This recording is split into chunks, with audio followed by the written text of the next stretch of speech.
Hello guys, फेरि welcome छ हजुरहरूलाई मेरो नेपाली ब्लगमा। यो सेकेन्ड ब्लग हो र आज चाहिँ स्पेशल डे हो मेरो र यसको लागि नै मैले ब्लग बनाएको।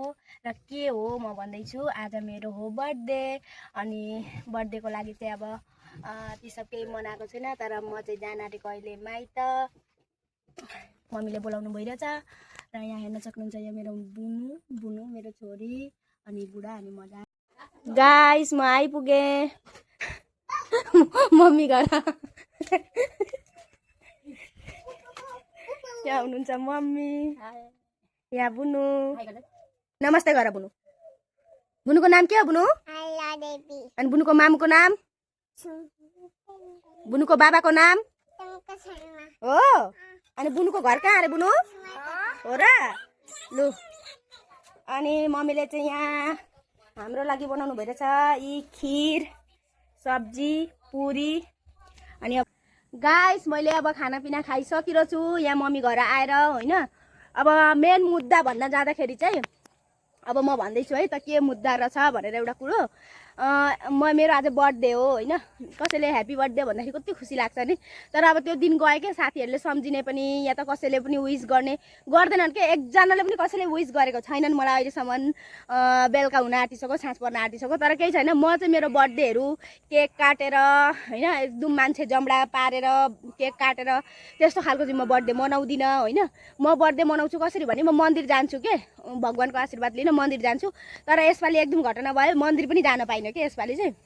आफ्नो बर्थडेमा होस् या मेरो छोरीको बर्थडेमा होस्, म मन्दिरै लान्छु के। अनि मेरो बर्थडेमा आज म मन्दिर जान भनेर बिहान नुहाइ धुवाइ सबै त गरिसकेँ। अनि त्यहाँबाट सबै कामहरू सकेर अनि अब खाना त बनाउनै पर्यो, अब घरको मान्छेले खानुहुन्छ होइन। अनि त्यहाँबाट खाना पनि अब बनाइसकेर चाहिँ भने म अब चाहिँ जानु पर्यो भनेर सोचिरहेको थिएँ।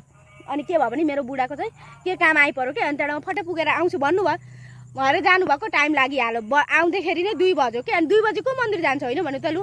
त्यो अब भोक लागेको थियो, खाएँ पछाडि मन्दिर जान मन लागेन। अनि मन त साह्रै थियो मन्दिर जाने, तर ज्वाइ भएन के। अनि त्यो भयो एउटा कुरो चाहिँ। अनि मन्दिर जान नपाए पनि यहाँ मम्मीहरूले चाहिँ अब बर्थडे हो होइन, अब हाम्रो मम्मीहरू चाहिँ अब त्यस्तो बर्थडे विस गर्ने या के गर्ने ती सब जानु न। आज बर्थडे हो, बोलाएर छोरीलाई खुवाउँछु भन्ने ती सब चाहिँ अब छ। अनि त्यहाँबाट अनि बोलाउनु भयो, मम्मीले बोलाए पछाडि आयौँ हामी, म मेरो बुढा अनि छोरी आयौँ। आएर अनि खानापिना देखाइहालेँ मैले, खिरहरू पुरीहरू के जति बनाउनु भयो थियो। मैले माछा मासुहरू बनाउन मना नै गरेको थिएँ, अनि त्यहाँबाट बनाउन पनि दिइनँ। र अनि हो त्यस्तो खाइयो ओऱ्यो र अहिले टन्न भएर उभिएको छु, बसेको छु हो, बोल्दैछु। म बस यति नै भन्न चाहन्छु, हजुरहरूले सबैजनाले मलाई बर्थडे विस गरिदिनु होला, ह्याप्पी बर्थडे भनिदिनु होला। म सबैलाई जतिले पनि कमेन्ट गर्नुहुन्छ सबैको रिप्लाई दिनेवाला छु। अनि तपाईँहरूले मलाई बर्थडे विस गरिदिनु भने म धेरै धेरै खुसी हुन्छु कि। प्लिज प्लिज प्लिज बर्थडे विस गरिदिनु, सबैजनाले मेरो बर्थडे विस गरिदिनु।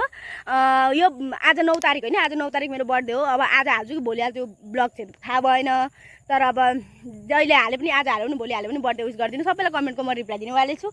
यो ब्लग चाहिँ अब यतिमै टुङ्ग्याएँ होइन, धेरै लामो ब्लग पनि बनाउँदिनँ। तपाईँहरूले हेरिदिएकोमा र कमेन्ट गरिदिएकोमा धेरै धेरै खुसी छु। Thank you for watching, bye by.